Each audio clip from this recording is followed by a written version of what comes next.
Vivendi ezaka na Paris. Musicien nyonso akobeta lobby awa mokola ouverture asignaki contrat na Paris. Wana ezosenga yo moko kakosala ngo wana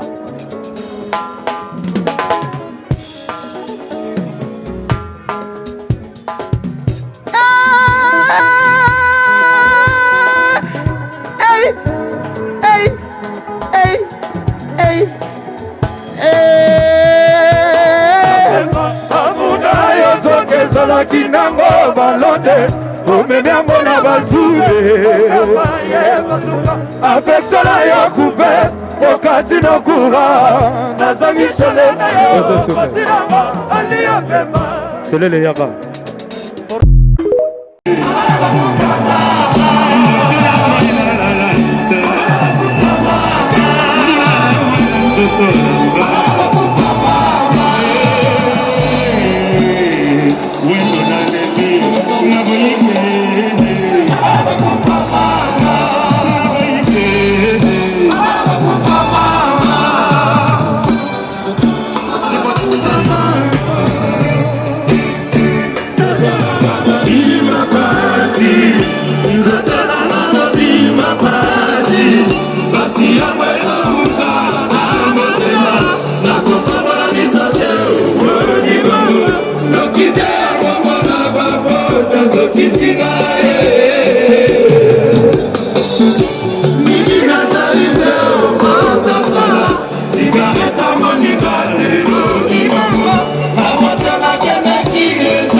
Chérie, on a rappelé, hein?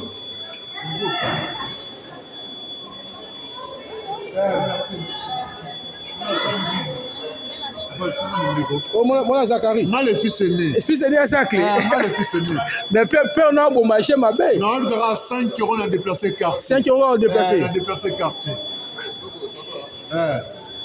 Ah, de là, il y a 5 balles, on a déplacé quartier. On a déplacé quartier. Ah, moi, la Zachary. Mais papa, n'a pas bon, ma gaulois, ma belle, papa, n'a Naebi, papa, naebi. Non, ça a changé, ça a eu 5 balles. On a gaulois, mais on a 5 balles, mais père, on a bon, ma gaulois, pour ma ferrée. Père, on a moukin, ça fait nous. Dit Félix Tshisekedi na olubenganisa ida parlement pazo kosabino azoralar bozana Félix Tshisekedi mwana ya Tshisekedi oh combattant oh va venir changement adamagalar nangana yoka ki apesa ngwa tane kol mwa mbujimai rien adamara tout ça a un virement à transfert $6,250 par mois et ça va €4,000 ça pépele ya ko sakati vous continuez à combattre na conseiller ko tunde ko nga Prince Babia ako décider ne pe a chanter ne ka mama de ko nga Karine Mokonzi biloko misusu asalaka esalaka pe bien te ndeti ba sœur na biso lokwa ba manike excusez nga vraiment soki pena mboka eza na défaut te ba sœur na biso ba manike il faut pena batsa bango ta mo mupanzi sœur wana pena mamba salaka yo sepelaka na ngwa azoboma carrière à Prince Babia pour rien OK Prince Babia maman na musicien akosa pe top mo ba vani na palais akomolambela pe baleki ya Prince Babia ba miso ba komosa makambo kaka azo mwa vie na YouTube Prince Babia même na ba best of the best wana na soutenir ki makasi na kuna ibaki yende fois bima mais bona ko bengo buzo ba te mais moi ba makambo ya mère na biso yango moni esali Prince Babia pe akena na best of the best zenga mambo aya subo musique ezo simata beta nzembo fete lobela nde nzembo ya Prince Babia mais na minute to lobela ka moto informer yeka to lobela ka yemeto lobela mwana itata fo ndeti ngaso aki mère na biso ibanda donc c'est ce que nous comprenons bien que Manika a sa Prince Babia espace que mukile lobela et Manika li toujours réazala en actualité komi pena place ngana zali donc ya lingi actualité na yemo ke ya lifan OK ya actualité na wana esa nango porter nango lokote oso comprendre faut apesa ndeko na biso Prince Babia ezananu temps ezananu wa repesa pe ndeko na biso Prince Babia pe asala pe makambo belé ana carrière belé zozela ye liboso olie afinaka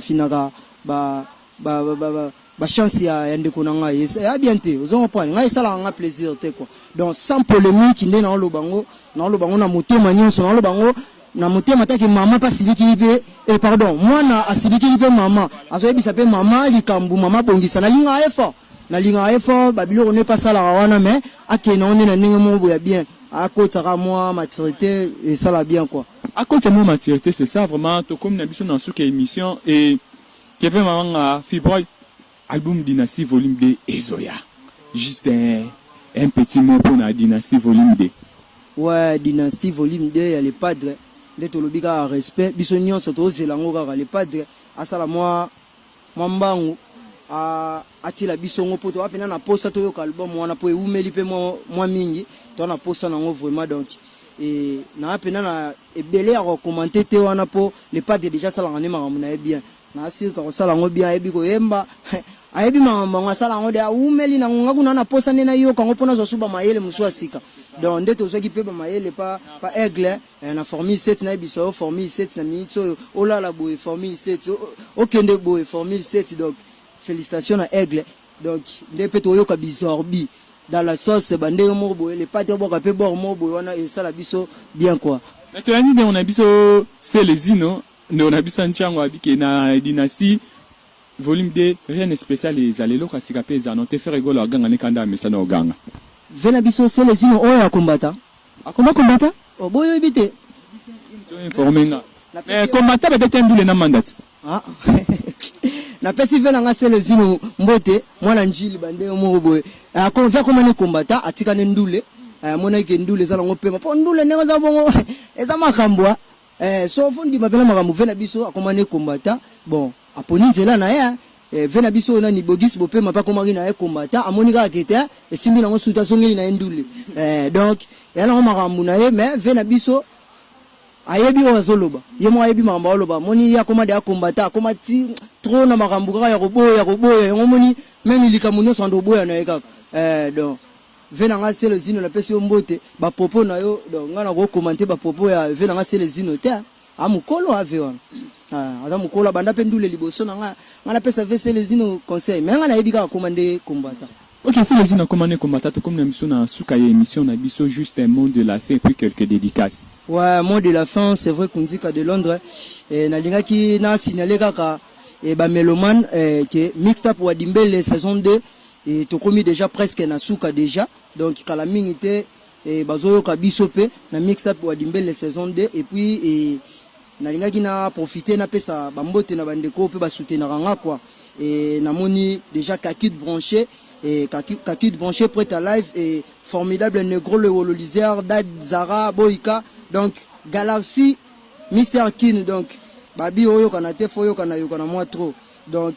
Adonis Diogo WhatsApp et puis fait salate donc bapangi tout oyo bazalaka nangai Marveline tantu depuis Angola et puis na robosa na jamais champion Muyomba balobi mikolo tozana champion Muyomba bendela mboka donc ça depuis France kuna na Paris donc champion Muyomba big up donc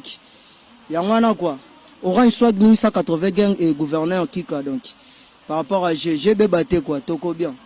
Ok, GB Baté, je profite à l'occasion de dire un grand merci à ma maman Dombo Wemo, moi ça mandef na Paris, grâce à elle que Botalinga vraiment na Flair Monde HD, Babi Mikolobo Messananga Manazana Awana Flair Monde HD et là je vois déjà Guy Basket mon des continents, c'est-à-dire à contrôler le continent d'Afrique, à contrôler le continent d'Amérique, bien continent d'Europe plutôt, bientôt qu'on soit continent d'Amérique, tant comme en Asie, à Ken Océanie, à Kangiba continent nyasa. Guy Basket c'est mon des continents mon vieux, il y a parlé vraiment là, je vois déjà mon vieux Gauthier Mascotte, je vous salue. Et si je commence bien fini toujours en beauté, c'est vrai qu'on dit qu'à devant la caméra, derrière la caméra, c'était Merlin Maquet, c'est accompagné de ses amis. Restez branchés scotchés dans votre chaîne YouTube, Flair Monde TV. Bye.